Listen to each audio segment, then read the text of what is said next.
आ, चलिए आज फिर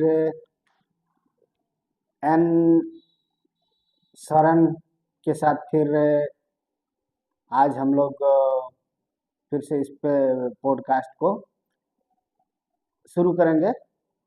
और समाज शास्त्र, ये जो एसएससी का जो सिलेबस है ना। तो जैसे पहले वाला पॉडकास्ट में बताया गया था कि एमिल दुर्खिम, कार्ल मार्क्स और मैक्स वेबर, ये तीन जो है बहुत ही महत्वपूर्ण विद्वान है ना।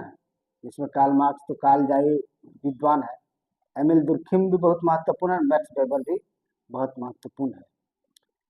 तो मैक्स वेबर को हम लोग कवर कर चुके हैं। आप उसमें उस वीडियो को देखिएगा, है ना। Main idea of max weber बोल करके वीडियो है, आप उसे सब्सक्राइब कीजिएगा और शेयर कीजिएगा। तो आज चलिए एमिल दुर्खिम के बारे में फिर जान लेते हैं। स्टूडेंट इस पॉडकास्ट को बहुत ध्यान से देखिएगा। और एमिल दुर्खिम ने जो श्रम विभाजन के बारे में बहुत विस्तार से जो है उन्होंने लिखा है, उस पर अपना विचार व्यक्त किया है। तो सोरेन सर को फिर से मैं इस पॉडकास्ट में आमंत्रित करता हूँ। उसे तहे दिल से धन्यवाद देता हूँ कि उन्होंने फिर से समय दिया है। और चलिए हम लोग फिर शुरू करते हैं। तो सोरेन सर, एमिल दुर्खिम पर जरा प्रकाश डालिए, और उसके बाद उसका जो श्रम विभाजन है उसके बारे में जो उनका विचार है उस पर आप प्रकाश डालिएगा। धन्यवाद सर। तो जैसे सर ने बताया कि जो आज का जो सेशन है वो हम लोग का एमाइल दुर्खिम के ऊपर है। तो उनका जो ये श्रम विभाजन एक सिद्धांत या कह सकते हैं महत्वपूर्ण सिद्धांत माना जाता है, उनके ऊपर हम लोग प्रकाश डालेंगे। तो शुरू करने से पहले हम लोग उसके कुछ जीवन परिचय के बारे में हम लोग जानेंगे। इसके बाद विस्तार से उसके सिद्धांतों को समझने का प्रयास करेंगे। तो सबसे पहले ये इमाइल दुर्खिम जो हैं, ये एक फ्रेंच दार्शनिक हैं, एक समाजशास्त्री भी है। और इनका जन्म 1858 एपिनल में हुआ था, फ्रांस देश में। और इनको आधुनिक समाजशास्त्र का जनक भी कहते हैं। इन्होंने कई सिद्धांत दिए हैं,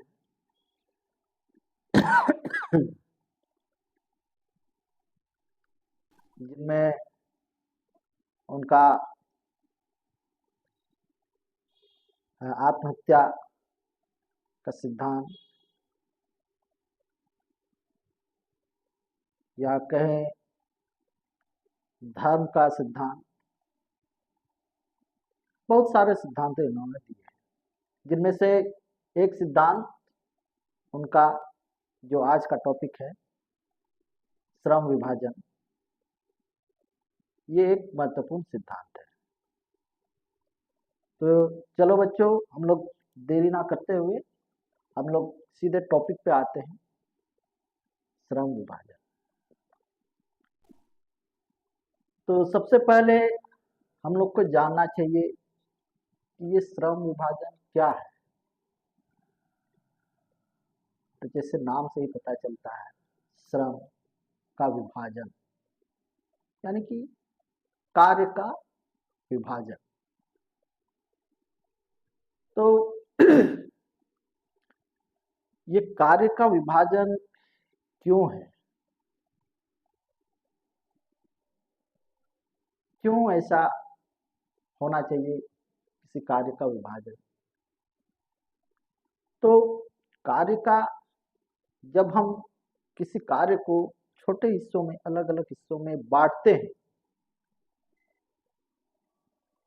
और कार्य करते हैं, व्यक्ति द्वारा जब कार्य को किया जाता है तो एक गतिशीलता आती है कार्य में, और कोई भी कार्य बहुत सुचारू रूप से या इजी ढंग से वो कार्य संपन्न होता है। इसके लिए श्रम विभाजन की आवश्यकता है। तो दुर्खिम कहते हैं वो देखते हैं कि समाज की जो व्यवस्था है या समाज किस रूप में कार्य करती है, आखिर वो कौन सी ऐसी शक्ति है जो समाज में लोगों को एक एक एक सूत्र में उसे बांधे रख रही है। उनकी एकात्मकता का क्या राज है? तो जिसके लिए उन्होंने इस श्रम विभाजन सिद्धांत का अवधारणा प्रस्तुत किया, और उन्होंने पाया कि समाज में दो प्रकार की एकात्मकता काम कर रही है। एकात्मकता या एकता, या आप कह सकते हैं इंग्लिश में सॉलिडरिटी। तो वो आखिर वो कौन सी एकता है जो समाज को बांधे हुई है, उसे छिन्न भिन्न होने से बचा रही है? तो उन्होंने दो प्रकार की एकता की बात की है। पहला जो है वो है यांत्रिक एकता, और दूसरा जो है वो है सावयवी एकता। अब यांत्रिक एकता जो उन्होंने पहला एकता उन्होंने बताया, यांत्रिक एकता, तो यांत्रिक एकता ये आदि समाजों में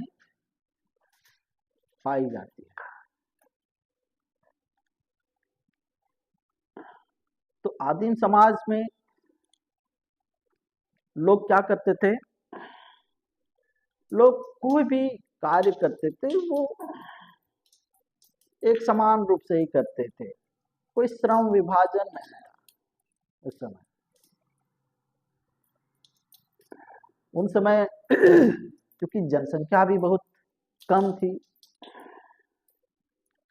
और जब औद्योगिकरण नहीं हुआ था तो लोगों की जो आवश्यकता थी वो भी बहुत सीमित थी। वो सभी लोग एक ही प्रकार के कार्य करते थे। तो ये जो यांत्रिक एकता है ये समानता पर आधारित थी, और उन्होंने इसी समाज को, जो आदिम समाज है, उन्होंने यांत्रिक एकता की बात की है। आज भी देख सकते हैं जो ग्रामीण समाज है, जहाँ पर कम जनसंख्या होती है, वहाँ पर यांत्रिक एकता पाई जाती है। अब चलते हैं दूसरी एकता पर, सावयवी एकता। सावयवी एकता जो है ये आधुनिक समाज में पाई जाती है, जहाँ पर उद्योगीकरण या शहरीकरण करने का मतलब जहाँ पर जनसंख्या का घनत्व ज्यादा होता है, तो ऐसे समाजों में सावयवी एकता पाई जाती है। और यहाँ पर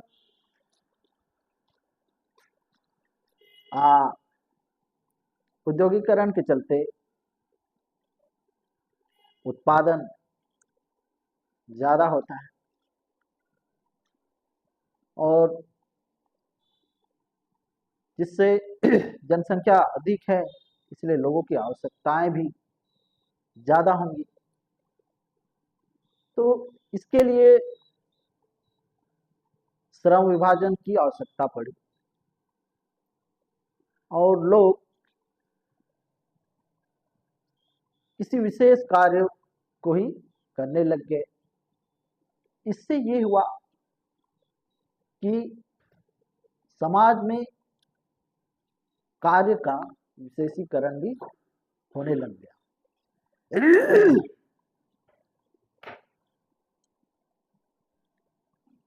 जब कार्यों का विशेषीकरण होने लग गया तो ये जो समाज है, तो बहुत सारे लोग जो कोई फैक्ट्री है या कुछ भी है वहां पर आते हैं, अपना कार्य करते हैं, तो वो अलग अलग पृष्ठभूमि के लोग होते हैं।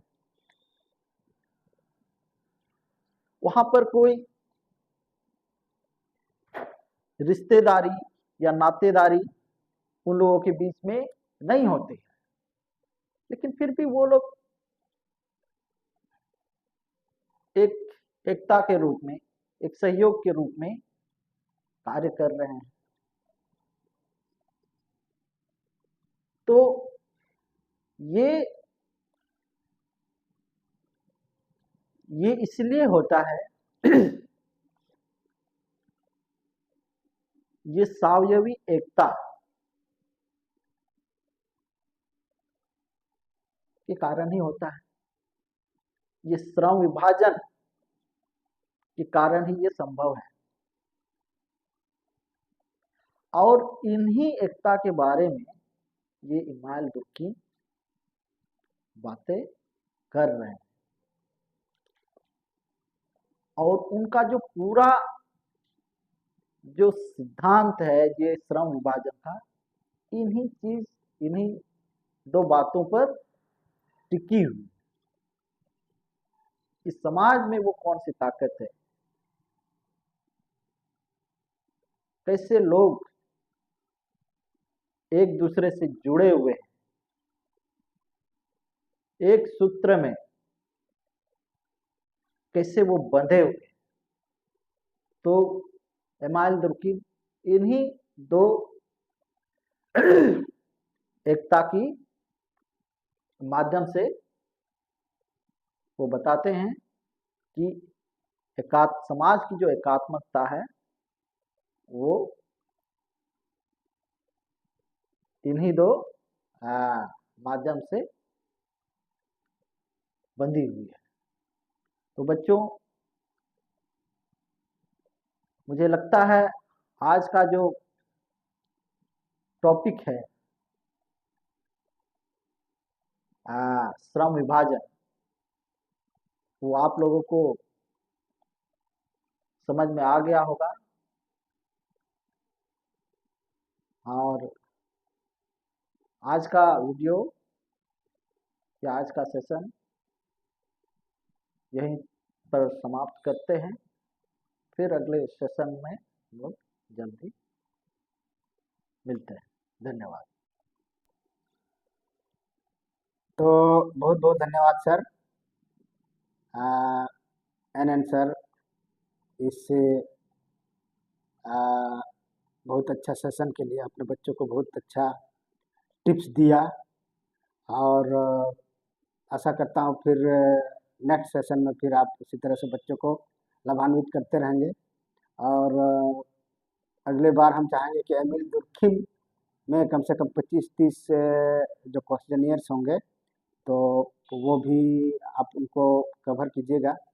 तो आज के लिए इतना ही। आपको पुनः धन्यवाद देते हुए इस सेशन को अंत करते हैं। सभी को धन्यवाद। जोहार।